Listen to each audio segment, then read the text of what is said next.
Oiê, seja bem-vindo ao podcast Bora pra História, onde a verdade é mais intrigante que a ficção. Eu sou a Gabi e antes de começar, já aproveita para seguir o podcast aí na sua plataforma favorita. Dar aquela curtida e, se puder, compartilhar com alguém que curte histórias reais, sombrias e completamente fora do comum. Que o caso de hoje é um daqueles que você escuta e pensa: como isso foi possível? Como que tem alguém que é capaz de fazer tal atrocidade? Inclusive, alerta gatilho, viu? Esse episódio contém descrições de assassinato, mutilação de cadáveres e violência contra mulheres. Ouça com muita cautela e priorize o seu bem-estar, obviamente. Tá, a gente vai voltar no tempo até a década lá de 70, onde muitos de vocês, inclusive eu, não tinham nascido ainda. Na Alemanha, para conhecer um homem de aparência estranha, com um passado trágico e um apartamento que guardava horrores por trás das paredes. Um caso pouco conhecido, mas que lembra e muito o de Jeffrey Dahmer, aquele serial killer americano que também escondia partes humanas em casa. Hoje vamos falar de Fritz Wonka, o assassino do apartamento 14C. Então se ajeita aí, não coma, respire fundo. Fumo não, né? Respire fundo, porque esse episódio é bem pesado. Fritz Wonka nasceu em 31 de julho em 1935, em Leipzig, na Alemanha Oriental. Ou seja, ele cresceu em plena Segunda Guerra Mundial.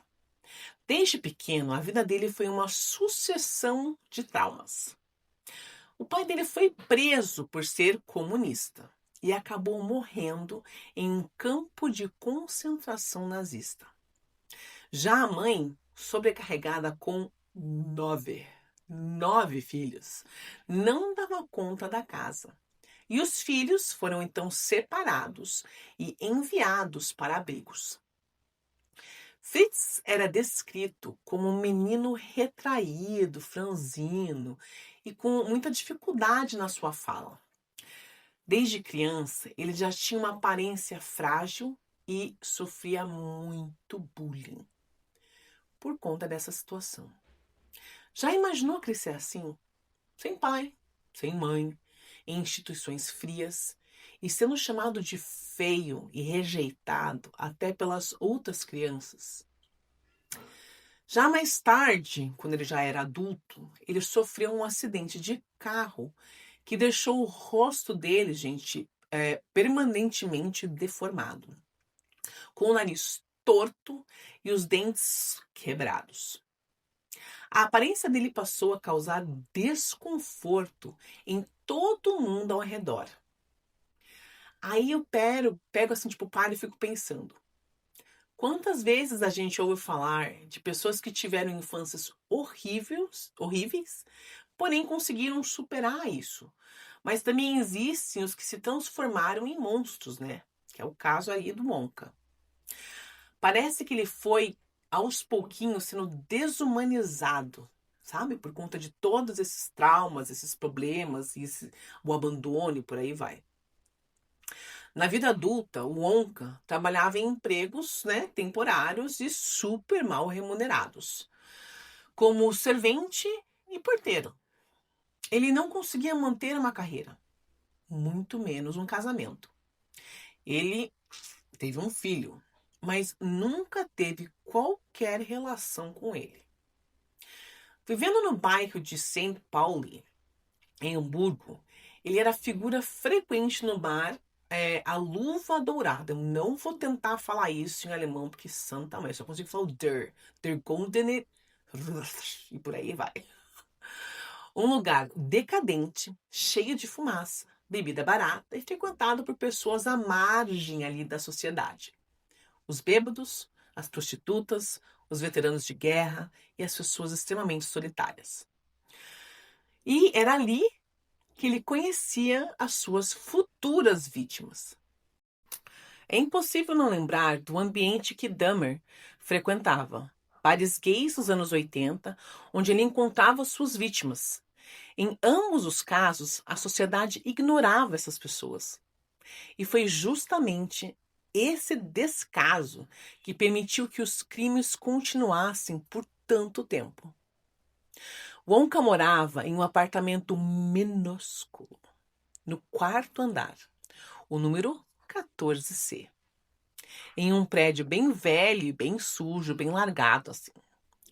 Entre 1970 e 1975, ele levou pelo menos 4 mulheres, todas mais velhas, alcoólatras e em situação de vulnerabilidade, lá para o seu apartamento.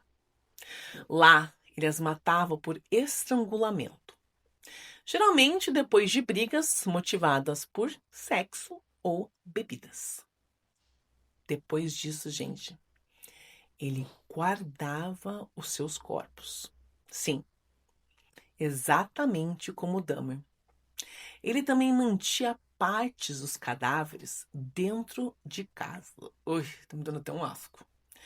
No caso de Wonka, ele escondia os restos mortais em compartimentos no sótão, atrás dos painéis falsos e até, gente, nos armários.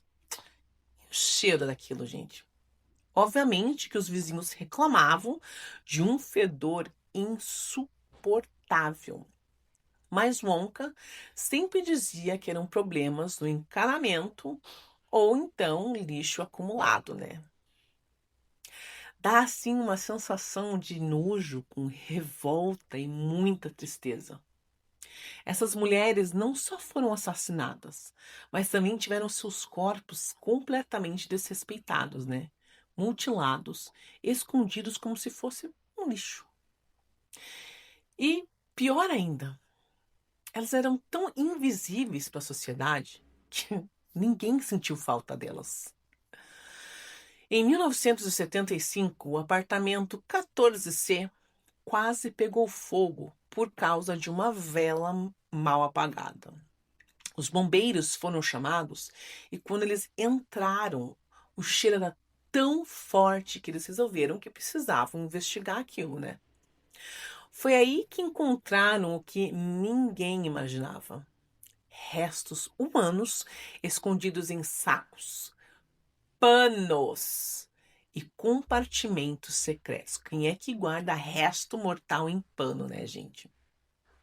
A cena parecia saída de um filme de terror, só que era real. Wonka foi preso no mesmo dia. Durante os interrogatórios, ele confessou os crimes, mas tentava justificar os assassinatos, dizendo que essas mulheres, é só uma prostituta, né? Eram mulheres imundas, vulgares, que elas gostavam de provocar ele. Ele falava com frieza e sem remorso algum, para acabar mesmo, né? Gente, não sei vocês, mas dá arrepio pensar nisso. E, de novo, é assustador o quanto isso se parece com o Dahmer. Fazia, anos depois, né? Em outro continente, em outro país, basicamente quase que as mesmas coisas, né? Só que, caso com mulheres. O mesmo desprezo pela vida que eles sentiam, essa mesma tentativa de desumanizar a vítima, eles eram muito semelhantes, né? Fritz Wonka foi julgado em 1976. O tribunal considerou que ele sofria de distúrbios psiquiátricos severos e, por isso, foi condenado a 15 anos com internação compulsória em um hospital psiquiátrico. 15 anos. Deve ser 15 anos para cada vítima que ele matou, né? Pelo menos é a minha opinião. Ele foi internado, onde viveu até sua morte, em 1998, aos 63 anos, em um hospital para criminosos com transtornos mentais. Gente, ele nunca demonstrou nenhum tipo de arrependimento por ter feito o que fez. Zero. Inclusive, depois da prisão, a cidade tentou esquecer o Fritz Wonka. Queriam esquecer que ele simplesmente existiu, que fez parte dela. O apartamento foi demolido e o prédio virou ruínas. E ninguém queria falar sobre o que aconteceu ali. Ninguém queria que virasse um ponto turístico também, né? Mas, em 2016, o caso voltou à tona com o livro de Heinz Strunk, que foi adaptado para o cinema em 2019, no filme Dear Golden Handbuch. A produção chocou o público por retratar o horror de forma mais realista e grotesca possível. Eu assisti o filme, sinceramente, é daqueles que você termina e fica um tempo em silêncio. É pesado, grotesco e muito próximo da realidade. Porque às vezes a maldade não vem maquiada de charme ou de carisma, né? Às vezes ela tem cheiro de mofo, rosto torto e mora no andar de cima. O caso de Fritz Wonka é do tipo de história que faz a gente olhar para os invisíveis com outros olhos. Porque foi justamente o descaso com essas mulheres que permitiu que ele agisse por tanto tempo sem ser pego. Esse foi mais um episódio, gente, do podcast Bora pra História. Se você, inclusive, quer apoiar o meu trabalho e ajudar o podcast a continuar, entra lá no Apoia-se, Bora pra História. Eu sou a Gabi e temos histórias assim toda sexta-feira, porque segunda eu relato a minha história pessoal, que é da Monstro. E não se esqueça que semana que vem a gente volta com mais uma história onde a verdade, você já sabe, é mais intrigante do que a ficção. Beijos e até a próxima. Tchau, tchau.